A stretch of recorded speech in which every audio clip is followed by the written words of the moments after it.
మరొకసారి మన ప్రభుని యేసుక్రీస్తు నామములో మీకు అందరికీ వందనాలు సమర్పిస్తున్నాను. ఇవాళ మరి ప్రకటన గ్రంథంలోని సంగతులను మరలా రెజ్యూమ్ చేస్తున్నాం. 6వ అధ్యాయంలోని 2వ భాగం, ప్రకటన గ్రంథం 6వ అధ్యాయం 1 నుండి 8 వరకు మనం ఆలోచన చేశాము. ఇవాళ 9 నుండి చివరి వచనం ఎంతవరకు అయితే ఉందో వాటినన్నిటినీ కూడా మనం పరిశీలన చేస్తాం. 9 నుండి 17 వచనాలు చాలా నిగూఢమైనటువంటి సంగతులు అందులో దాగి ఉన్నాయి. నేను మరలా మొదటి నుండి చెప్పడానికి టైం లేదు కాబట్టి ఇదే ఎక్కువసేపు అయ్యేటట్లు ఉంది. దీన్ని కూడా కుదించి 45 నిమిషాలు 45 నిమిషాలకు మించి మాట్లాడకూడదనే ఉద్దేశంతో మరలా నెంబర్ వేయటానికి అవకాశం లేకుండా ముందుకు సాగిపోతూ ఉన్నాను. 9వ వచనం, మొత్తానికి 4 ముద్రలు విప్పడం మనం గతంలో పరిశీలన చేశాం. 5వ ముద్ర 9వ వచనంలో ఆయన 5వ ముద్రను విప్పినప్పుడు మొత్తం ఎన్ని ముద్రలండి? 7 ముద్రలు ఉన్నాయి. 7 ముద్రల్లో 4 ముద్రలు విప్పినప్పుడు ఏమేమి జరిగాయో చదివాం, ఆలోచన చేశాం. 9వ వచనంలో 5వ ముద్రను విప్పినప్పుడు దేవుని వాక్యము నిమిత్తమును తాము ఇచ్చిన సాక్ష్యము నిమిత్తమును వధింపబడిన వారి ఆత్మలను బలిపీఠం క్రింద చూచి తిని అని అన్నాడు. నేను ప్రత్యేకించి కొన్ని విషయాలను ఎక్కువగా వివరించడం నేను చేయట్లేదు. ఎంతవరకు మనకు అర్థం కావాలో అంతవరకు మాత్రమే ముందుకు వెళుతూ ఉన్నాను. బలిపీఠం గురించి మనం ప్రస్తుతానికి ఎక్కువ ఆలోచన చేయబోం. బలిపీఠం ఎక్కడుంది, అది ఏమిటి అనే విషయాన్ని మనం ప్రత్యేకించి ఇప్పుడు ఆలోచన చేయడానికి కుదరదు కాబట్టి అది అలాగా ఉంచండి, తర్వాత చూస్తాం. 5వ ముద్రను విప్పినప్పుడు దేవుని వాక్యము నిమిత్తము, దేని నిమిత్తం అండి? దేవుని వాక్యం.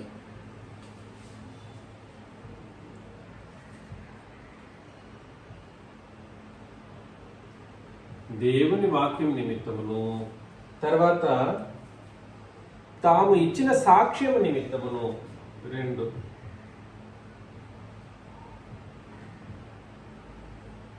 తాము ఇచ్చిన సాక్ష్యం నిమిత్తం. ఇదేమిటో మీరు గుర్తించండి. తాము ఇచ్చిన సాక్ష్యం ఏమిటనంటే దేన్ని సూచిస్తుందంటే, తాము అనే వాళ్ళు ఎవరంటే అపోస్తలులు. తాము అనేవాళ్ళు అపోస్తలులు. ఇచ్చిన సాక్ష్యం ఏమిటనంటే సువార్త.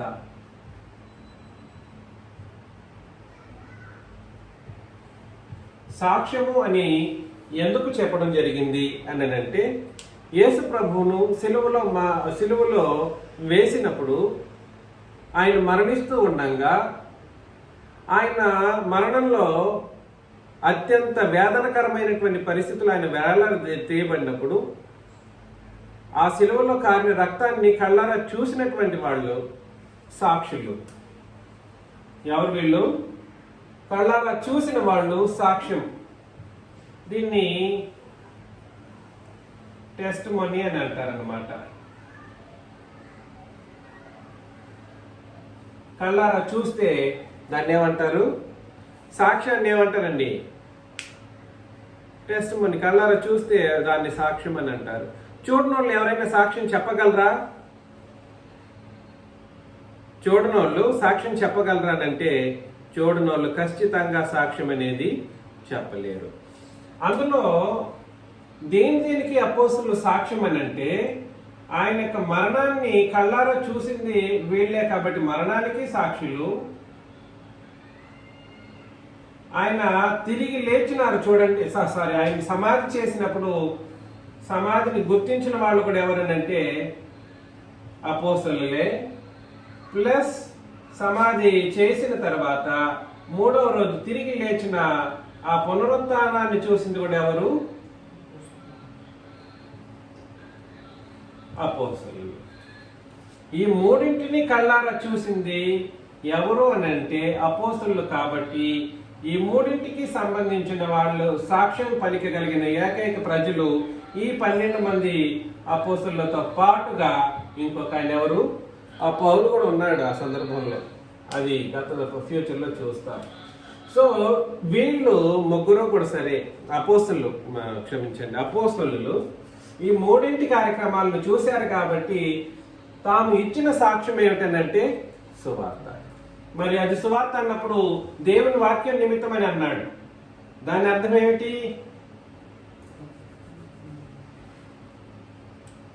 అపోస్తలుల బోధ.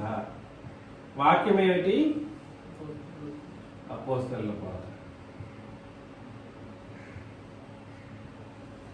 ఇది అపోస్తలుల తామిచ్చిన సాక్ష్యం అనేది అపోస్తలుల సువార్త అయితే, తామిచ్చిన దేవుని వాక్యం నిమిత్తము అంటే అపోస్తలుల బోధ. అపోస్తలుల సువార్త మరి అపోస్తలుల బోధ ఈజ్ ఈక్వల్ టు ఏంటండి? క్రొత్త నిబంధన. క్రొత్త నిబంధనలో దాగి ఉన్నది ఏమిటంటే రెండు. ఇది అపోస్తలుల బోధ సంఘానికి, పరిశుద్ధులకు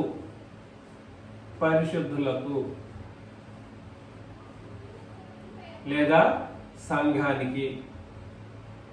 అయితే అపోస్తలులు ప్రకటించిన సువార్త ఎవరికి? సర్వలోకానికి, లేదా చెప్పండి, సర్వ సృష్టికి. వీళ్ళు పాపము నుండి, పాపములో ఉన్నవాళ్ళు ఎవరు? వీళ్ళు పాపములో ఉన్నవాళ్ళు పాపము నుండి విడిపించబడ్డానికి ఉన్న ఏకైక ఆయుధం సువార్త. బోధ అయితే పరిశుద్ధులకి, సువార్త అయితే ఎవరికి? సువార్త ఎవరికి?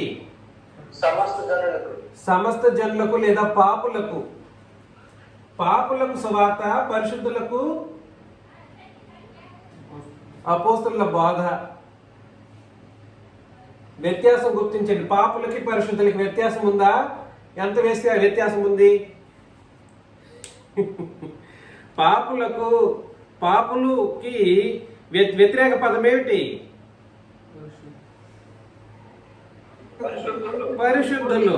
పాపులకి వ్యతిరేక పదం ఏమిటి? పరిశుద్ధులు. అయితే పాపులకు అంటూ ఒక బోధ ఉంది, అది సువార్త. అదేవిధంగా పరిశుద్ధుల కంటే ఒక బోధ ఉంది, అది అపోస్తలుల బోధ. ఈ రెండింటిని కలిపితే ఏ నిబంధన? క్రొత్త నిబంధన. దీని కొరకంట వీళ్ళు ఏం చేశారంటే అపోస్తలులు, మరలా చదువుతాం 9వ వచనం. ఆయన 5వ ముద్రను విప్పినప్పుడు దేవుని వాక్యము నిమిత్తమును తాము ఇచ్చిన సాక్ష్యము నిమిత్తమును వధింపబడిన వారి ఆత్మలను. కాబట్టి వీరు తాము ఇచ్చిన వాళ్ళు అపోస్తలులు అనేది అక్కడ అర్థమైపోయింది. అపోస్తలుల ఆత్మ ఎక్కడుందంట? వధింపబడిన ఆత్మ బలిపీఠము క్రింద చూచితిమి అని అన్నాడు అన్నమాట. కాబట్టి క్రొత్త నిబంధన ప్రకారం బ్రతికితే మనకు భూమి మీద మిగిలేది ఏమిటో చెప్పండి? అపోస్తలులకి ఆనాడు అపోస్తలులకు భూమి మీద మిగిలింది ఏమిటి చెప్పండి? మరణము లేదా వధ. మరణమే. దయచేసి ఆలోచన చెయ్యండి. లాస్ట్కి వాళ్ళకి మిగిలింది ఏమిటనంటే అపోస్తలులు ఒక్కడు కూడా మంచి చావులేదు. చంపివేయబడ్డారనమాట, వధించబడ్డారు. దీని కొరకే వాళ్ళు తమను తాము సమర్పించుకున్నారంట. ఏ విషయంలోనూ కూడా సరే, యేసు ప్రభు మరణ సమాధి పునరుత్థానం విషయంలో వాళ్ళు ఎంత నిర్ణయాత్మకంగా స్ట్రాంగ్గా ఉన్నారనంటే, ఎన్ని కష్టాలు వచ్చినా ఆ సువార్త విషయంలో ఒకటి ఎక్స్ట్రా కలపలేదు, ఒకటి ఎక్స్ట్రా తీసివేయలేదు.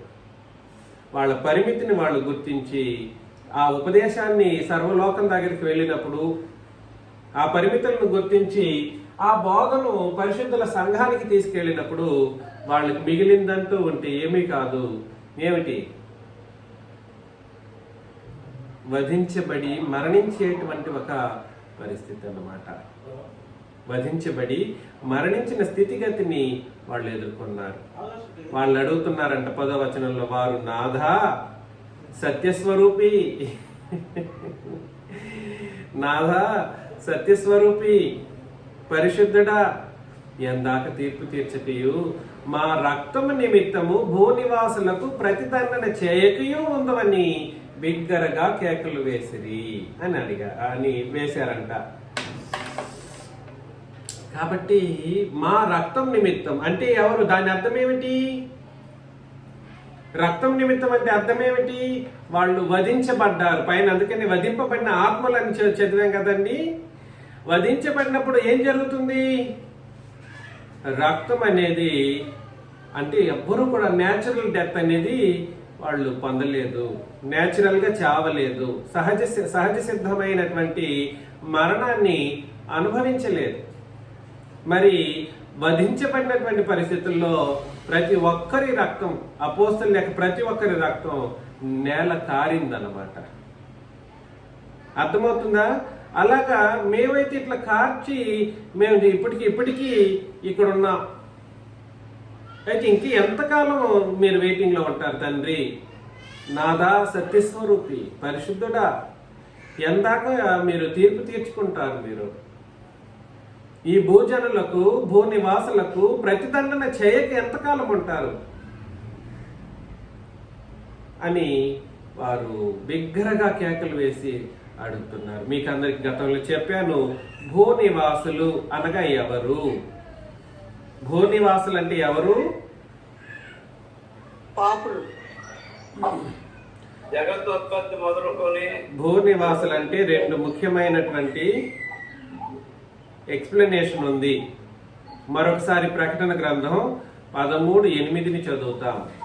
ప్రకటన గ్రంథం 13:8 భూనివాసులందరూను అనగా జగదోత్పత్తి మొదలుకొని వధింపబడి ఉన్న గొర్రెపిల్ల యొక్క జీవ గ్రంథమంతా పేరు లేని వాళ్ళు. ఒకటి,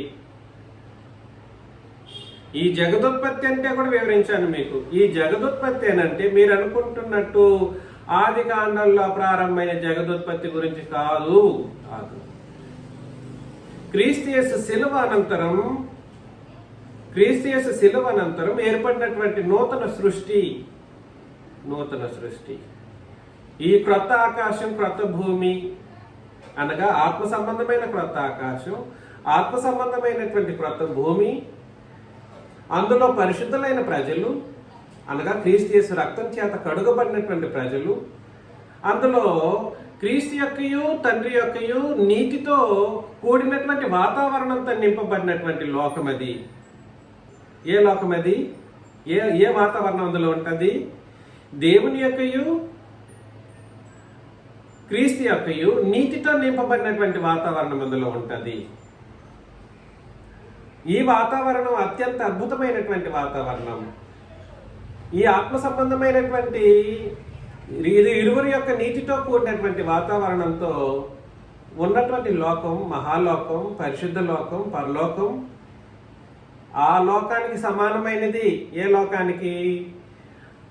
సాక్షాత్తు ఆ మహాతండ్రి, ఆ మహాప్రభువు కూర్చుంటున్నటువంటి లోకానికి సమానమైనటువంటి లోకము ఈ జగదుత్పత్తి. ఇది క్రొత్త నిబంధన ద్వారా ఏర్పాటు చేయబడినటువంటి మహాలోకం. ఇది మొదలుకొని వధింపబడి ఉన్న గొర్రెపిల్ల యొక్క జీవ గ్రంథమందు ఎవరి పేరు వ్రాయబడలేదో వారు ప్లస్ ఆ మృగమునకు, క్రూర మృగము లేదా ఆ క్రూర మృగాన్ని ఏర్పాటు చేసుకున్నటువంటి, క్రూర మృగాలను ఎవరు ఏర్పాటు చేసుకుంటారు? మహాఘట సర్పం. చెప్పింది మీకు అర్థమవుతుందా? క్రూర మృగాలు వేరు, మహాఘట సర్పం వేరు. కొన్ని సందర్భాల్లో క్రూర మృగాన్ని, ఘట సర్పాన్ని ఏకపరిచి మాట్లాడిన సందర్భాలు కూడా ఉంటాయి. కొన్ని సందర్భంలో సాతాన్నే కూడా క్రూర మృగమని చెప్పబడినటువంటి పరిస్థితి ఉంది. ఆ క్రూర మృగమునకు నమస్కారం చేస్తారో వాళ్ళని ఏమని అంటారంటే భూనివాసులు. చెప్పండి, భూనివాసులు అంటే ఎవరు? జగదుత్పత్తి మొదలుకొని వధింపబడిన గొర్రెపిల్ల యొక్క జీవ గ్రంథమందు పేరు లేని వాళ్ళు. 2, క్రూర మృగమునకు నమస్కరించు వాళ్ళని ఏమని చెబుతారు? భూనివాసులు. కాబట్టి వీళ్ళు అడుగుతున్నారు, మేమైతే మేము ఒక్కరు కూడా మంచి చావు చావలేదు. మమ్మల్ని చంపబడి మా రక్తాలు భూమి మీద చిందించబడినందుకు మేము వధించబడినటువంటి పరిస్థితుల్లో ఉన్నాం కదా. ఇంతకాలం దాదాపు ఇప్పటికీ ఒకవేళ లెక్కించినప్పుడు ఎంతకాలం అయి ఉంటుంది? 2000 సంవత్సరాల కాలంగా 2000 సంవత్సరాలుగా మేము ఎదురు చూస్తూనే ఉన్నాం. ఇంకా ఎందుకు మీరు ఏం చేయట్లేదు? తీర్పు తీర్చలేదు. ఇంకా ఎందుకు తీర్పు తీర్చుకుంటున్నారు అని వారు బిగ్గరగా కేకలు వేసి అడిగారు. అప్పుడు 11వ వచనంలో, తెల్లని వస్త్రము వారిలో ప్రతి వానికి ఇవ్వబడెను. ఎలాగా? తెల్లని వస్త్రమా? అవును. ఎలా వచ్చే వాళ్ళకి తెల్లని వస్త్రము? అక్కడ ఉన్న వాళ్ళకి తెల్లని వస్త్రం ఎలా వచ్చింది? గొర్రెపిల్ల రక్తంలో తమ వస్త్రములు గొర్రెపిల్ల రక్తంలో తమ వస్త్రాలను వాళ్ళు ఏం చేసుకుని ఉన్నారు? ఉదుకుకొని ఉన్నారు. ఉదికికొని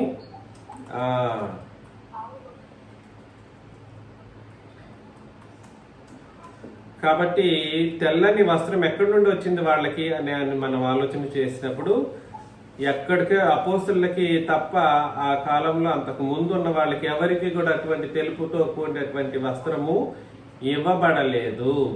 ఎందుకు అనంటే ఆయన రక్తం చిందించబడలేదు. పక్కన ఉన్న అధ్యాయం కదండి, 7వ అధ్యాయంలో 14 వచనం ఒకసారి చదువుతా. 7వ అధ్యాయం 14 ప్రకటన గ్రంథం 7:14 మనం చదివినప్పుడు, అందుకు నేను 13:14 కూడా చదువుతా. 7:13-14. పెద్దలలో ఒకడు తెల్లని వస్త్రములు ఉతుకుకొని ఉన్న వీరెవరు? ఎట్లా కాదండి, తెల్లని వస్త్రములు ధరించుకొని ఉన్న వీరెవరు ఎక్కడి నుండి వచ్చిరని నన్ను అడిగాను. అందుకు నేను, అయ్యా నీకే తెలియననుగా అతడు ఇలాగ నాతో చెప్పాను, వీరు మహాశ్రమం నుండి వచ్చిన వారు. మొదట ఫస్ట్ తెల్లటి వస్త్రం ఎలా వస్తుందో ముందు చూడండి. మీరు బాధపడకండి. తెల్లని వస్త్రం వస్తుందని అంటే ఒక్క రక్తంతో, గొర్రెపిల్ల రక్తంతో కడిగేసుకుంటే రాదు, ఉదుక్కుంటే రాదు. గొర్రెపిల్ల రక్తంతో కడుక్కోవడం ఎంత ఇంపార్టెంటో, ఉతుకుకోవడం ఎంత ఇంపార్టెంటో అంతే ఇంపార్టెంట్ మహాశ్రమలను అనుభవించటం. ఎలాగా? తెల్లని వస్త్రాలు ఎలా వస్తాయి అనడానికి 2 కండిషన్స్ ఉన్నాయి సుమి. మన వాళ్ళు శ్రమలు అంటేనే పారిపోతున్నారు, కొంతమంది వెళ్ళిపోయారు, కొంతమంది మనలో ఉండి మనతో పాటు ఉండి శ్రమలు రావటం అంటే మాకొద్దు శ్రమలు, మేము తట్టుకోలేకపోతున్నాం. ఎలాగా? మేము ఈ అవమానాలను సహించలేము. మాకు ఈ అవమానాలు ఎందుకు, మాకు ఈ శ్రమలు ఎందుకు, ఇంత శ్రమలా? మా జీవితంలో ఇప్పటికీ ఇట్లాంటి శ్రమలు అనుభవించలేదే. పారిపోయే వాళ్ళు ఉన్నారు, పారిపోవటానికి సిద్ధంగా ఉన్న వాళ్ళు కొంతమంది ఉన్నారు. మహాశ్రమం నుండి వచ్చిన వారు గొర్రెపిల్ల రక్తంలో తమ వస్త్రములను వాటిని తెలుపు చేసుకుని. ఇక్కడ 2 ముఖ్యమైనటువంటి అర్థాలు మనకు కనబడుతూ ఉన్నాయి. మొదట ఏమని ఆలోచన చేసామనంటే, భూ నివాసులు ఎవరు అనే ఆలోచన చేసినప్పుడు ఎవరండి వాళ్ళు?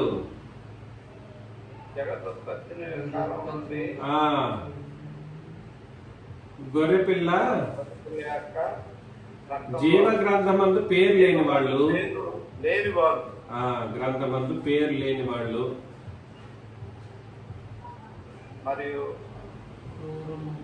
ప్లస్ క్రూర మృగములకు నమస్కరించిన వాళ్ళు.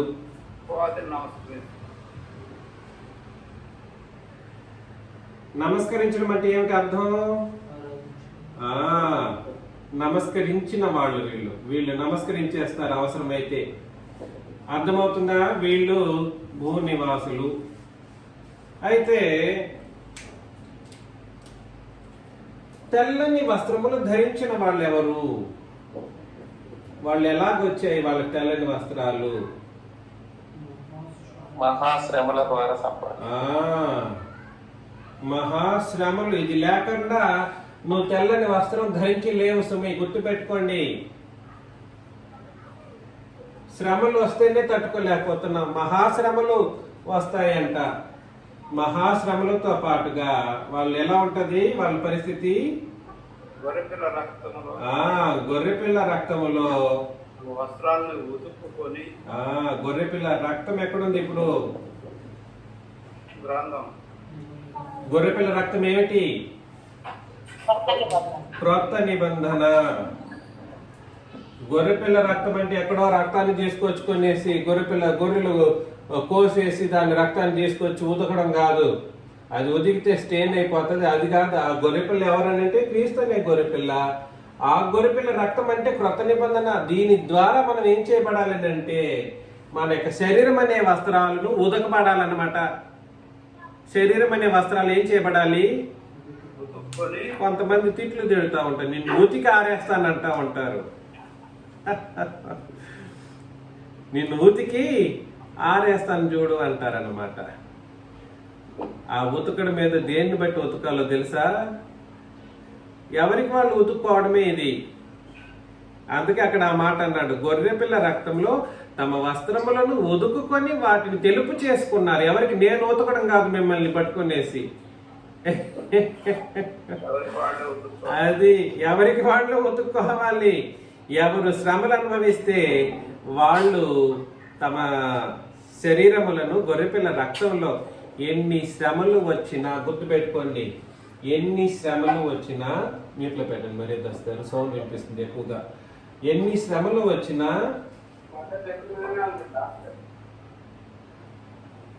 మ్యూట్లో పెట్టండి మరీ వస్తారు. ఎన్ని శ్రమలు వచ్చినా, ఎన్ని దుఃఖాలు వచ్చినా, ఎన్ని వేదనలు బాధలు వచ్చినా కూడా సరే, ఈ గొర్రెపిల్ల రక్తం అనబడ్డటువంటి నిబంధనను బట్టి బ్రతకవలసిన వాళ్ళే. ఇందులో ఏ చిన్న విషయంలో కూడా సరే మనం ఎడబాటును కలిగి ఉంటే ఖచ్చితంగా మన వస్త్రాలు తెలుపుగా ఉండవు. ఎలా ఉండవు? తెలుపుగా ఉండవు. దయచేసి ఆలోచన చేయండి. మరలా అక్కడికి వచ్చేద్దాం ప్రకటన గ్రంథం. కాబట్టి వీరు ఎట్లా ఉన్నారంటే, భూనివాసులకు ప్రతిదండన చేయకయు ఉందని బిగ్గరగా కేకలు వేసిరి. తెల్లని వస్త్రము వారిలో ప్రతి వానికి ఇవ్వబడిను. ప్రతి వాడు అంటే ఎంతమంది వాళ్ళు? మొత్తం 12+1. దాన్ని ప్రకటన గ్రంథం భాషలో చెప్పాలంటే ఎంతమంది? 24 మంది. సహోదరులు మాట్లాడుకుండడం మంచిది. ఈ ఉపదేశంలో క్లాసుల్లో మాట్లాడవచ్చు. ఎంతమంది అండి? 12+1 = చెప్పండి, ధైర్యంగా చెప్పండి. 24. 12+1 ఎంత? 24. ఎంత బాగుందో కదండి. దీన్ని అంత లోకం వాళ్ళు విన్నారు అనుకోండి, అదేంటి 12+1 24 అంటున్నాడు, తెలివి లేదా? లోకానికి వెరితనంగా ఉంటుంది. అదేంటి రక్తంతో ఉతికితే ఎలా ఉంటుంది శరీరాలు? ఆ వస్త్రాలు తెల్లగా అవుతాయంట. ఇదేం భాష నాకు అర్థం కావట్లేదు. అది లోకానికి అది ఒక ఏమిటి? హేళన, వెరితనం. అదేమిటి జగదుత్పత్తి అన్నాడు, కొత్తగా ఉంది. జగదుత్పత్తి అంటే భూమి ఆకాశాలు సృష్టించబడినప్పటి నుండి కదా అని అది ఒక వెరితనంగా చూస్తారు. నిజముగా క్రొత్త నిబంధన సంగతులు లోకానికి ఈ అబద్ధపు క్రైస్తవులకు వెరితనంగానే ఉంటుంది అన్నమాట. నేను చెబుతూ ఉంటే ఇది వెరితనంగా కనబడుతూ ఉంటాయి. 11 మరోసారి ఇప్పుడు చదవండి మరియదాస్ గారు. తెల్లని వస్త్రము వారితో ప్రతి వారికి ఇవ్వబడెను, మరియు వారి వలనే చంపబోవు వారి దాదాసుల యొక్కయు సహోదరుల యొక్కయు లెక్క పూర్తి అయ్యే వరకు. అందుకని నేను చెప్పాను, ఇంకా కొంచెం కాలము విసిరింపబడినని వారితో చెప్పబడిను. గుండెల్లో రైళ్లు పరిగెడతాయి ఈ వచనం చదివితే, ఈ వచనాన్ని అర్థం చేసుకుంటే. మరియు వారి వలనే చెంపబడబోవు అన్న వధింపబడబోవు అన్న రెండు ఒకటే. అదేంది, ఆదివారం పూట 4 మేము మటన్ తెచ్చుకున్నాం, సంతోషంగా ఈ ఆరాధన చేసేసుకుని మా మటను తిని సంతోషంగా ఉందామని అనుకుంటే ఈయనేంది ఎట్లా చెప్తున్నాడని మీరు అనుకోవద్దు. మంచి ఆహారం రెడీ చేసుకున్నాం, కొంచెం సంతోషంగా వాక్యం వినేసి హాయిగా వెళదామని మేము అనుకుంటే, ఈ రోజంతా సంతోషంగా గడుపుదామని అనుకుంటే, ఆదివారం పూట ఇంట్లో అందరు పిల్లలతో పాటు ఉన్నాం కాబట్టి ఈయనేంది ఇంత నెగటివ్గా చెప్తున్నాడు. వారి వల్లనే చంపబడబోవు. మీరు ఒకవేళ వారి వల్లనే చంపబడబోయేదానికి నిర్ణయించుకుంటే మీరు అవుతారు. మీకు నిర్ణయం లేదని అంటే మీరు కాదు. మీ గురించి కాదు ఇక్కడ చెప్తున్నది, ఎవరైతే నిర్ణయించుకున్నారో వాళ్ళ గురించి చెప్తున్నాడు. ఏం చెప్పాను చెప్పండి, వ్యత్యాసం గుర్తించండి. ఎవరైతే అపోస్తలులాగా చంపబడ్డానికి ఇష్టపడ్డారో వాళ్ళ గురించి చెప్తున్నాడు ఇక్కడ. నీకు ఇష్టం లేదనంటే అది నీ ఇష్టం. నేను చెప్పింది మీకు అర్థమైందా? వారి వలనే చంపబడబో వారి సహదాసుల యొక్కయు సహోదరుల యొక్కయు. సహదాసులు ఎవరో తెలుసా? సహదాసులు ఉపదేశకులు. వారి వలనే చంపబడబోవు. సహదాసులు అంటే ఉపదేశకులు, బోధకులు, సహోదరులు సంఘంలోని పరిశుద్ధులు. వ్యత్యాసం గుర్తించండి. సహదాసులు సహోదరులు ఒకరు కాదు.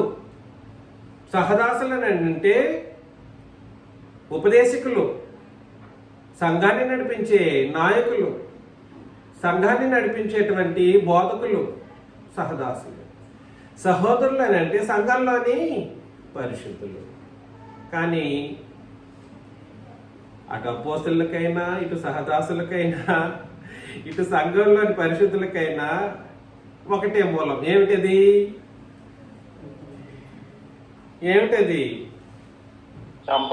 చంపబడటం. వారి లెక్క పూర్తి వరకు లెక్క అంటది. లెక్కలు రాస్తా ఉన్నాడు. ఎవరెవరు ఏ విధంగా చంపబడిపోతారో లెక్కలు రాస్తాడనమాట. లెక్క పూర్తి వరకు ఇంకా కొంచెం కాలము విశ్రమింపవలనని వారితో చెప్పబడిను. మీరు ఆగండి అయ్యా, కొద్ది రోజులకి ఇంకా ఉన్నారు నా దగ్గరికి రావాల్సిన వాళ్ళు. వాళ్ళకు కూడా తెల్లని వస్త్రాలు నేను ఇవ్వాలి. మీలాగే చంపబడాలి. ఎందుకో తెలుసా? అపవాదిని జయించడం ఎలా సాధ్యం మీకు తెలుసా? ప్రార్థనలతో అపవాదిని జయించలేరు. గుర్తుపెట్టుకోండి, మరలా చెబుతున్నాను. మీరు మీ విశ్వాసముతో మీరు జయించలేరు, ప్రార్థనతో జయించలేరు, లేదా యుద్ధోపకరణాలు ధరించినంత మాత్రాన జయింపరు. ఇవన్నీ యుద్ధానికి ఉపయోగపడే యుద్ధోపకరణాలే. కానీ ప్రార్థన కావచ్చు, క్రొత్త నిబంధన కావచ్చు, క్రొత్త నిబంధన వాక్యం కావచ్చు, నీతి కావచ్చు, విశ్వాసము కావచ్చు, ఇవన్నీ యుద్ధోపకరణాలే. దీన్ని ఒకదాన్ని ధరించుకొని యుద్ధం చేసుకుంటూ ఉంటే జయించలేరు. యుద్ధం చేస్తూ మీరు మరణించితేనే కానీ, లేదా మీరైనా నేనైనా మరణించితేనే కానీ అపవాదిని జయించడం అసాధ్యం. అంటే అపవాదిని జయించడం అన్నా మనం మరణించడం అన్న రెండు ఒకటే. ఇబ్బంది పడకండి. ఆ ఘట్టం మనం ఫేస్ చేస్తేనే కానీ అపవాదిని జయించలేము. అంటే అర్థం ఏమిటి? మన మరణము ఈజ్ ఈక్వల్ టు సాతాను ఓటమి. ఎక్కడైనా ఏం జరుగుతుంది? ఎదుటి వాడిని, శత్రువుని జయించడం కోసం వాడిని చంపుతారు. ఎలాగా? శత్రువుని జయించాలంటే ఏం చేస్తారు? వాడిని చంపుకుంటూ వెళ్ళిపోతారు. వాడి సైన్యాన్ని చంపుకుంటూ వెళ్ళిపోతారు. కానీ ఇది ఇక్కడ అది కాదు. ఇక్కడ రూల్ రివర్స్లో ఉంటుంది. అందుకే చెప్పాను, ఇవి కొంత నువ్వు చనిపోతేనే కానీ వాడిని ఓడించలేవు అన్నమాట. నువ్వు చనిపోయి ఓడిస్తావా? అది ఎట్లా? అది అవును, అదే క్రొత్త నిబంధన రూలు. ప్రకటన గ్రంథం 12వ అధ్యాయం 10-11. ప్రకటన గ్రంథం 12, 10, 11 వచనాలు మనం చదివినప్పుడు మరియు ఒక గొప్ప స్వరము ఆన్లైన్ లో ఉండే వాళ్ళు చదవాలి. ముఖ్యంగా నువ్వు డైరెక్ట్ కొన్నావు కాబట్టి ఇబ్బంది లేదు, చదవండి. మరియు గొప్ప స్వరము పరలోకమందు ఎలా చెప్పుడు వింటిని ప్రతింబళ్ళు మన దేవుని ఎదుట మన సహోదరుల మీద నేరము వాడైన అపవాది. మీరు చదువుకుంటూ పోతే నేనేమి మాట్లాడేది ఇక్కడ, అందుకే మీరు ముందు కూడా గతంలో చెప్పాను. లేదు ఒక గొప్ప స్వరము పరలోకమందు ఎలా చెప్పు. ఆగండి, మీరు నేనే చదువుతాను. ఇది చదవమంటే ఇది తంతు. మరియు ఒక గొప్ప స్వరము పరలోకమందు ఎలాగో చెప్పుట వింటిని, రాత్రింబగళ్ళు మన దేవుని ఎదుట మన సహోదరుల మీద. ఇక్కడ మన సహోదరులు అనేవాళ్ళు మనం అందరం కలిసి నేరం మోపువాడైన అపవాది పడద్రోయబడి ఉన్నాడు. మన మీద ఎప్పుడు మన మీద అంటే అప్పటి వరకు పరిశుద్ధుల మీద పడద్రోయబడి ఒక పరిస్థితి. 12వ అధ్యాయం యొక్క సంగతి మనం మరలా చదువుతాం, ఆలోచన చేద్దాం. మ్యూట్లో పెట్టండి. కనుక ఇప్పుడు రక్షణయు శక్తియు రాజ్యమును మన దేవుని వాయును, ఇప్పుడు అధికారము ఆయన క్రీస్తుదాయను. వారు గొర్రెపిల్ల రక్తమును బట్టి తామిచ్చిన సాక్ష్యమును బట్టి వానిని జయించి ఉన్నారు. వానిని ఎవడు వాడు? అపవాది. దేన్ని బట్టి జయించారు? గొర్రెపిల్ల రక్తమును బట్టి. రక్తం అంటే క్రొత్త నిబంధన. ఆయన రక్తాన్ని బట్టి, ఆయన శిక్షణ, ఆయన తామిచ్చిన సాక్ష్యమును బట్టి అనగా సువార్తను బట్టి వాళ్ళు ఏం చేశారంటే అపవాదిని జయించి ఉన్నారు. వారు మరణము వరకు తమ ప్రాణములను ప్రేమించిన వారు కాదు. అంటే మరణించేంత వరకు వారు నెమ్మదిగా కూర్చోలేదు. అపవాదిని జయించడం అంటే మరణించడమే అనే ఉద్దేశం మీరు ఎప్పుడు కూడా మర్చిపోకూడదు. అపవాదిని జయించడం అంటే ఈ శరీరాన్ని తండ్రికి ప్రభువుకి అర్పించుకొని నిబంధన కొరకు మీ ప్రాణాలను పెట్టడమే అపవాదిని జయించడం అని దాని అర్థం అన్నమాట. దేని కొరకు? నిబంధన కొరకు, క్రొత్త నిబంధన కొరకు ప్రాణం అర్పించటమే అపవాదిని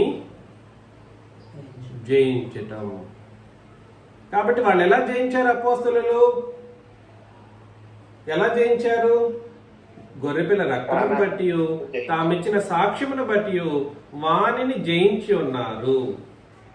అనగా దాని అర్థం ఏమిటి? మరణము వరకు తమ ప్రాణాలను వాళ్ళు ఏం చేయలేదు. అది అపవాదిని జయించడం ఈజ్ ఈక్వల్ టు మన శరీర మరణాన్ని పొందటం. అపోస్తలులు అలా చేశారన్నమాట. యేసు ప్రభు ఏం చేశారు ఒకసారి చూద్దాం. హెబ్రీ పత్రిక 2వ అధ్యాయం 14-15 వచనాలను మనం చదివినప్పుడు, హెబ్రీ 2:14-15. కాబట్టి ఆ పిల్లలు రక్తమాంసములు గలవారైనందున, ఆ పిల్లలు ఎవరు? ఇశ్రాయేలీలు. ఎవరు వాళ్ళు? సంఘం వాళ్ళు కాదండి. ఆ పిల్లలు ఎవరు? ఇదిగో దేవుడు నాకు ఇచ్చిన పిల్లలు అని అన్నారు కదా పై వచనంలో. వాళ్ళు ఎవరు అని అంటే ఇశ్రాయేలీలు. వాళ్ళు ఏం చేయబడి ఉన్నారు? ఆ పిల్లలు రక్తమాంసములు గలవారైనందున ఆ ప్రకారమే మరణం యొక్క బలము గలవానిని, అనగా అపవాదిని మరణము ద్వారా నశింపజేయటకు, అంటే జయించడం. అపవాదిని యేసు ప్రభు ఎలా ఓడించారు చెప్పండి? అది తన మరణం ద్వారా అపవాదిని ఏం చేశారు? జయించారు. కాబట్టి యేసు ప్రభువే మరణిస్తేనే అపవాదిని జయించారని అంటే, అపోస్తలులు మరణించడం ద్వారా, తమ ప్రాణాలను ప్రేమించకుండా మరణించడం ద్వారా అపవాదిని జయించారన్నప్పుడు మీరు నేను సుఖంగా ఏసీలో కూర్చొని జయించేస్తామా? సుఖంగా నెలకి వారానికి 500 కానుకలు వేసేసుకుంటూ ఖర్చులు అప్పులు ఏమీ లేకుండా, ఆ తర్వాత చెప్పండి, ఎక్కడికి కదలకుండా సేవ అంటేనే భయపడుతూ వాళ్ళు కొట్టేస్తారు, తిట్టేస్తారు, అవమానించేస్తారు. ఆ తర్వాత మన పనుల్లో మనం బిజీగా వండుకుంటూ, ఏ పనులు, ఉద్యోగాల్లో బిజీ, పిల్లల విషయంలో బిజీ. ఆ తర్వాత మనోళ్ళు మనవరాళ్ళని బొజ్జిగించే విషయంలో బిజీ, మటన్ కూరలు చికెన్ కూరలు పెట్టుకుంటూ హాయిగా తినుకుంటూ బిజీ. తర్వాత దేవుని కొరకు శ్రమించలేని మనస్తత్వం కలిగి ఈజీగా సాతాన్ని జయించేస్తామా అంత సుఖపడుతూ? కాబట్టి దయచేసి ఆలోచన చేయండి. ఇది సమర్పణ జీవితం. సాతానును ఓడించటం కొరకు మరణించే మరణపు జీవితం అన్నమాట మన జీవితాలు. ఎలాగా? సాతానుని ఓడించటానికి జీవించే మరణపు జీవితమే క్రొత్త నిబంధన జీవితం. అలాగా మనం అపవాదిని జయించకపోతే పరలోకం వెళ్ళలేము. ప్రకటన గ్రంథం 2వ అధ్యాయం 10వ వచనం ఒకసారి నెమరు వేసుకుందాం. గతంలో నెమరు వేసాం, నేర్చుకున్నాం. ప్రకటన గ్రంథం 2వ అధ్యాయం 10వ వచనం చదవండి. ఆన్లైన్లో ఉన్న వాళ్ళు చదవండి, ఒకరే చదవండి. ఇదిగో మీరు శోధింపబడినట్లు ఇదిగో మీరు మీలో కొందరిని. శేషు గారు మీరు మ్యూట్లో పెట్టండి. మీరు చదువుకుంటూ పోవడం కొరకు కాదు, ఇది వివరించే వివరణతో కూడినటువంటి ఉపదేశము. ఇదిగో మీరు శోధింపబడినట్లు, ఇదిగో మీరు శోధింపబడినట్లు అపవాది మీలో కొందరిని చెరలో వేయించబోతున్నాడు. చూసారా? అపవాది ఏం చేస్తాడు? నిన్ను ఊరికే ఉండనివ్వడు. ఒక్క క్షణం కూడా తండ్రికి ప్రభువుకి నిన్ను విధేయుడిగా ఉండనివ్వడు. సుమి, ఆలోచన చేయండి. క్రైస్తవ జీవితంలో నీవు నెమ్మదిగా ఉండలేవు. ఈ భూమి మీద అన్ని శుభకరమైన పరిస్థితులు రాదు, దుఃఖకరమైన పరిస్థితులు వస్తాయి. మీలో కొందరిని చెరలో వేయబడబోచున్నాడు.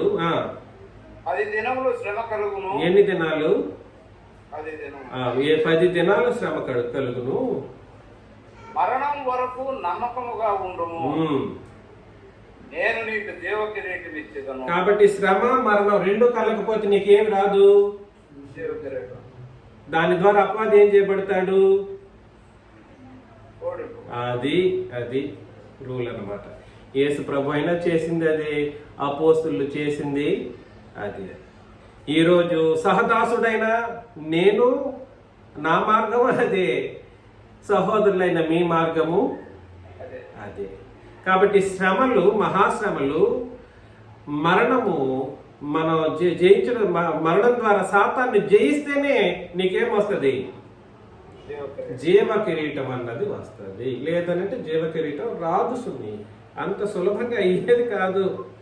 ఈ విధంగా సాతానుని జయించకపోతే, ఇలాంటి నిర్ణయం, స్థిరమైన నిర్ణయం మనం కలిగి ఉండకపోతే నెక్స్ట్ ఏమి జరుగుతుందో చూడండి. 6వ ముద్ర 12వ వచనం. మరలా 6వ అధ్యాయం 12 నుండి చదివేద్దాం. ఆయన 6వ ముద్రను విప్పినప్పుడు నేను చూడగా పెద్ద భూకంపం కలిగెను. 6వ ముద్ర లాస్ట్ అన్నమాట. నేను ఎన్ని ముద్రలు అన్నాను? 7 ముద్రలు, 6 ముద్రలు. ఇంతకు ముందు 7 ముద్రలు అన్నాను కదా. 7 ముద్రలు. సరే, 6వ ముద్ర విప్పినప్పుడు నేను చూడగా పెద్ద భూకంపము కలిగెను. సూర్యుడు కంబళి వలె నలుపైపోయాడు. చంద్రబింబమంతయు రక్తవర్ణమాయను. ఎందుకు చంద్రబింబం అన్నాడు తెలుసా మీకు? సైన్స్ ఏమిటి చంద్రబింబం? చంద్రబింబం మనకి తెల్లగా కనిపిస్తుంది. అలా కాదు. చంద్రుడు సూర్యుని యొక్క వెలుతురిని లాక్కొని బింబిస్తాడన్నమాట. చంద్రుడి స్వయం శక్తి కలిగిన వాడు కాడు. ఎవరో మాట్లాడుతున్నారు వెనకాల. చంద్రబింబమంతయు రక్తవర్ణమాయను, పెద్ద గాలి చేత బూగులాడు అంజూరపు చెట్టు నుండి అకాలపు కాయలు రాలినట్టు ఆకాశ నక్షత్రములు భూమి మీద రాలేను. దీన్ని చాలా మంది ఏమని చెప్తారంటే ఇది ఉపమాన భాష అని అంటారు. ఉపమాన భాషే కానీ దానికి అర్థాలు ఇచ్చిన వాళ్ళు తప్పుగా అర్థాలు ఇచ్చారు. ఎలా చెప్పండి? ఆకాశ నక్షత్రాలు భూమి మీద రాలేనన్నందుకు ఆకాశ నక్షత్రాలు అంటేనేమో పెద్ద పెద్ద రాజులు, వాళ్ళందరి అధికారాలు పోయేవి, భూమి మీద పడ్డారు అన్నట్టుగా పాత నిబంధనలో కొన్ని సందర్భాలను చూపెట్టేసి నెబుకద్నెజరునో వీళ్ళను చూపెట్టి వాడు ఆకాశం అంత ఎత్తుగా ఉన్నోడు భూమి మీద పడ్డాడు అన్నట్లుగా చూపించడానికి ప్రయత్నం చేశారు. ఇది ఆ భాష కాదండోయ్, ఆ ఉపమాన భాష కాదు.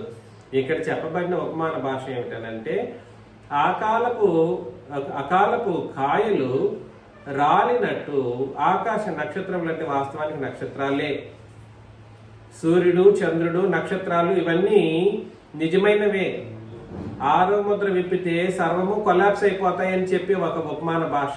కాకపోతే భూమి మీద రాలేను అన్నది మాత్రమే ఉపమానం. అక్కడ భూమి మీద రాలేను, ఆ నక్షత్రాలు భూమి మీద రాలుతాయా? భూమి కంటే కొన్ని వేల రెట్లు పెద్దవి నక్షత్రాలు. ఎలాగా? భూమి కంటే 150 రెట్లు సూర్యుడు. మనకు దగ్గరకున్న నక్షత్రం సూర్యుడు 150 రెట్లు పెద్దది. మన భూమిని 150 రెట్లు కలిపితే ఎంత పెద్దదో అంత పెద్దది సూర్యుడు. అర్థమైందా? మరి సూర్యుడికే పడుతుంది భూమి. సూర్యుడు వచ్చి భూమి మీద పడే అవకాశం ఉంటుందా? అట్లా కాదు. దాని అర్థం ఏమిటంటే, అందుకనే ఇది ఉపమాన భాష. దీని నిజమైన అర్థం ఏమిటంటే అన్ని రాలిపోతాయి అని. అన్నీ ఇంక భూమి ఆకాశాలు ఏమి ఉండబోవు, అన్ని నాశనం అయిపోతాయి అనే ఉపమాన భాషనే తప్ప వాళ్ళు ఏమో రాజులు పడిపోయినట్లుగా అట్లాంటి తప్పుడు ఉపమాన భాష కాదు. 14 మరియు ఆకాశ మండలము చుట్టబడిన గ్రంథము వలనే తొలగిపోయేను. ఇలాగా ఆకాశ మండలం కూడా ఏమైపోయింది? చుట్టబడిన గ్రంథము వలనే తొలగిపోయేను. ప్రతి కొండయు ప్రతి ద్వీపమును, ప్రతి కొండ ప్రతి ద్వీపము వాటి వాటి స్థానములు తప్పెను, అన్ని తప్పిపోతాయి. భూరాజులు, కనులను, సహస్రాధిపతులను, ధనికులను, బలిష్ఠులు. ఎవరెవరు ఒక్కసారి చూడండి. భూరాజులు, ఇక్కడ మీరు లిస్ట్ అవుట్ అర్థం చేసుకోవాలి.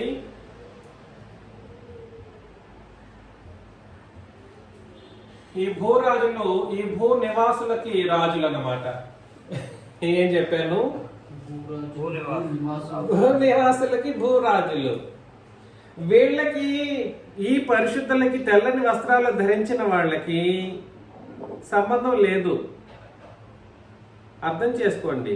అంటే మనం భౌతికమైనటువంటి రాజులని గౌరవించమని కాదు దాని ఉద్దేశం. వాళ్ళకి ఇచ్చే గౌరవం భౌతికంగా వాళ్ళకి ఇస్తాం, అంతేకాని వాళ్ళని మనం నమస్కరించము, వాళ్ళని ఆరాధన చేయము, వాళ్ళని మన పరిశుద్ధమైన కార్యకలాపాల్లో ఎటువంటి పాలు పంపులు కలిగి ఉండం వాళ్ళతో. సరేనా? దాని అర్థం అదన్నమాట. కాబట్టి భూరాజులు అంటే సంఘంలోని వాళ్ళు కాదు. భూరాజులు అంటే ఎవరు కాదు? సంఘంలోని పరిశుద్ధులు లేదా ఈ రాజులు కూడా కాదు. 2 ఎవరండి? ఘనులు. ఘనులు అంటే అధికారం ఉండొచ్చు. ఘనులు అంటే ఎవరండి? అధికారులు, లేదనంటే డబ్బులు ఉన్నవాళ్ళు. అక్కడ డబ్బులు ఉన్న వాళ్ళ లిస్ట్ కూడా ఉందిలేండి. సహస్రాధిపతులు. సహస్ర అంటే ఎన్ని? 1000 మందికి అధిపతులుగా ఉన్నవాళ్ళు అంటే పెద్ద పెద్ద అధికారులు. బలిష్ఠులు, ప్రతి దాసుడును, ప్రతి స్వతంత్రుడును, కొండ గుహలలోను, బండల సందులలోను దాగుకొని. చూడండి, ఉగ్రత అన్నది ఒకని యొక్కయే కాదు. సింహాసనాసీనుడై ఉన్న వాని యొక్కయు ఉగ్రత మహాదినం వచ్చెను. దానికి తాడజాలిన వాడెవడు? ఈ రోజు వరకు పెద్ద పెద్ద రాజులు, ప్రధాన మంత్రులు కావచ్చు, పేర్లు చెబితే బాగుండదు. దేశాధ్యక్షులు, దేశాన్ని నడిపించే గొప్ప గొప్ప నాయకులు, రాష్ట్రాలను నడిపించే గొప్ప గొప్ప నాయకులు, తర్వాత జిల్లాలను నడిపించే నాయకులు, దేశాలను ఇంకా మన ఇండియా మాత్రమే కాదు ఇతర దేశాల్లో ట్రంప్ లాంటి వాళ్ళు ఇంకా పెద్ద పెద్ద వాళ్ళు కూడా సరే, వీళ్ళందరూ ఏమైపోతారని అంటే ఏమవుతారు? ఆ మహాదినం వచ్చను దాన్ని తాళజాలిన వాడు. కాబట్టి యేసు ప్రభు అక్కడ నువ్వు రాకెట్లు పంపించినా ఏం చేయలేవు. యేసు ప్రభు మీదకి రాకెట్లు కాదు, సూర్యుడు లాంటి సూర్యుడే రాలిపోతాడు, చంద్రుడు లాంటి చంద్రుడినే రాలిపోతాయి. రాకెట్లు ఎంత మాత్రం? భూమి ప్రభుని యేసుక్రీస్తుకి నలక లాంటిది. ఎలాగా? నలక లాంటిది. పరిశుద్ధాత్మనికి భూమికి సంబంధం ఏమిటి? ఆయనకి లెక్క కూడా లేదంట. పరిశుద్ధాత్మనికి లెక్క కూడా లేదంట. అలాంటి ఒక పరిస్థితుల్లో నువ్వు రాకెట్లు పంపగలవా కాపాడుకోవడానికి, లేదంటే ఇంకేమైనా చేయగలవా? అప్పటికే భూమి మీద ఈ ఉన్నటువంటి ఈ ద్వీపాలు కావచ్చు, కొండలు కావచ్చు, ఇవన్నీ స్థానం తప్పిపోయి ఉంటాయి. నిన్ను ఎలా కాపాడుకోవాలో చూస్తూ ఉంటావు. అంతేనా? ఎవరి బిజీలో వాళ్ళు ఉంటారు. ఎలా తాను కాపాడుకోవడానికి ఎవరి బిజీలో వాళ్ళు ఉంటారు. వీళ్ళు అప్పుడు రాకెట్లో ఎక్కి కూర్చొని ఆకాశ మండలానికి ఎక్కిపోదాం అనుకున్నా కుదురుతుందా? అవన్నీ కూడా రాలిపోతున్నాయి. నువ్వు ఎక్కడ వెళ్ళగలవు? కాబట్టి దానికి తాళజాలిన వాడెవడు అని ఒక ప్రశ్న వేశాడు. అంటే ఎవడు? ఎవ్వడికి కుదరదు అని, తట్టుకోలేడు అని. ఏ రోజున? ఉగ్రత మహాదినము రోజున. కాబట్టి 6వ ముద్రను విప్పినప్పుడు జరుగుతున్న సందర్భాన్ని మీరు గుర్తించండి. 6వ ముద్రను విప్పినప్పుడు జరుగుతున్న సందర్భం అది. అన్నీ నాశనమైపోతాయి. ఉగ్రత మహాదినం వచ్చే రోజు ఆ రోజు. అది ఎవరి యొక్క మహాదినము? ఉగ్రత మహాదినం అని అంటే ఒకడేమో తండ్రి అక్కడ అంటాడు, ఇంకొకడేమో క్రీస్తు అంటాడు. కాదు, తండ్రి యొక్కయు క్రీస్తు యొక్కయు ఉగ్రత మహాదినం. ఆ రోజు తట్టుకునే పరిస్థితి ఉండదు.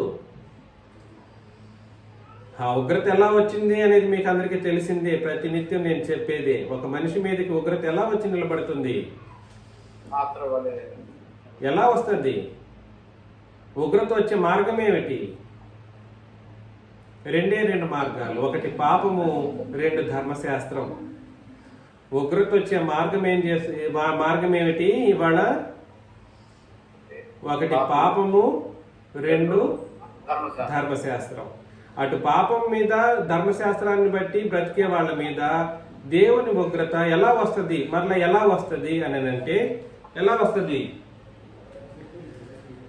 పాపం వలన, ధర్మశాస్త్రం వలన మనుషులు మరణిస్తారు అన్నమాట. ఎలాగా మరణిస్తారు? ఆ మరణించిన వాళ్ళ మీద అపవాదిక అధికారం ఉంటుంది. మరణించిన వాళ్ళ మీద అపవాదిక అధికారం ఉంటుంది. ఈ స్టేటస్లో ఉన్న వాళ్ళందరి మీద దేవుని యొక్క మహాకోపం వచ్చి నిలబడుతుంది. ఎఫెసీ పత్రిక 2వ అధ్యాయం మొదటి 4 వచనాలు చదివితే అది కనబడుతుంది. నేను మరలా అక్కడికి వెళ్ళొద్దు, తిరిగి అది ఓపెన్ చేయొద్దు. ఇది తెలిసిందే. ఎలా వస్తుంది చెప్పండి ఉగ్రత? దేవుని యొక్క మహోగ్రత, దేవుని యొక్క క్రీస్తు యొక్క మహోగ్రత ఎలా వస్తుంది? దేవుని కోపము అనే మద్యము కాదండి, కలపబడని. ఆగండి, అది కాదు. ఇప్పుడు చెప్పింది ఏంటి? ధర్మశాస్త్రము పాపం వల్ల. పాపము ధర్మశాస్త్రం వలన వస్తుంది. అది ఎలా వస్తుంది? పాపం మరణం ధర్మశాస్త్రం వలన ఉగ్రత ఎలా వస్తుంది అని అంటే మరలా దీన్ని విభజించినప్పుడు పాపం వలన, ధర్మశాస్త్రం వలన మనుషులకు సంభవించేది ఏమిటంటే మరణం. ఏం సంభవిస్తుంది? మరణము సంభవిస్తుంది. ఈ మరణం వలన మనుషులందరూ ఎవరి యొక్క అధికార క్రిందకి వెళ్ళిపోతారు? సాతాను అధికారం క్రిందకి వెళ్ళిపోతారు. అలాగా దేవుని యొక్క మహోగ్రతకు ఆహుతవుతారన్నమాట మనుషులు. ఎవరెవరైతే నిబంధనలో లేరో, ఎవరెవరైతే నిబంధన సంఘాన్ని విడిచి వెళ్ళారో, ఎవరెవరైతే నిబంధన సంఘాన్ని తెలుసుకోకుండా ఇంకా నువ్వు ఉన్నారో వీళ్ళందరికీ గతి అధోగతి. ఏమిటది? ఏమిటది? సింహాసనాసీనుడై ఉన్న వాని యొక్కయు గొర్రెపిల్ల యొక్క ఉగ్రతకు తట్టుకోలేని స్థితిని ఎదుర్కొనే ఒక పరిస్థితి. అప్పుడెళ్ళి మీరు మా మీద పడి ఆయన సన్నిధికి గొర్రెపిల్ల ఉగ్రతకును మమ్మల్ని మరుగు చేయడని పర్వతములతోనూ బండలతోనూ చెప్పుచుంటారు. అది ఎంత చెప్పినా ఎవడు కాపాడేవాడు లేడు. వాడు సాతానుడు అప్పటికే నరకంలో ఉంటాడు. నిన్ను కాపాడడానికి సాతానుడు రాలేడు. వాడి ఉద్దేశం అంతా నిన్ను కూడా వాటితో పడి తీసుకెళ్ళి నరకంలో పడవేయబడడం కొరకే వాడి ఉద్దేశం. అంతవరకే ఉంటుంది. అందుకని ప్రేమతో మనవి చేస్తున్న విషయాలను గుర్తించండి. ఉగ్రత అత్యంత తీవ్రమైనది. మహోగ్రత దినాన తట్టుకోవాలన్నట్టు కేవలం నిబంధనలో క్రొత్త నిబంధన సంఘములో ఉంటేనే ఉగ్రతను తప్పించుకోగలం. ఈ రెండింటిలో ఉండకపోతే ఉగ్రత నుండి తప్పించటం ఎవడికి సాధ్యం కాదు. కాబట్టి ఎంత ఖచ్చితత్వమైనటువంటి ఉపదేశాలు వింటున్నారో అంత ఖచ్చితత్వంతో ప్రవర్తించాలని కూడా నేను మిమ్మల్ని అందరినీ ప్రేమతో మనవి చేస్తూ ముగిస్తున్నాను. మీకు అందరికి మరొకసారి వందనాలు.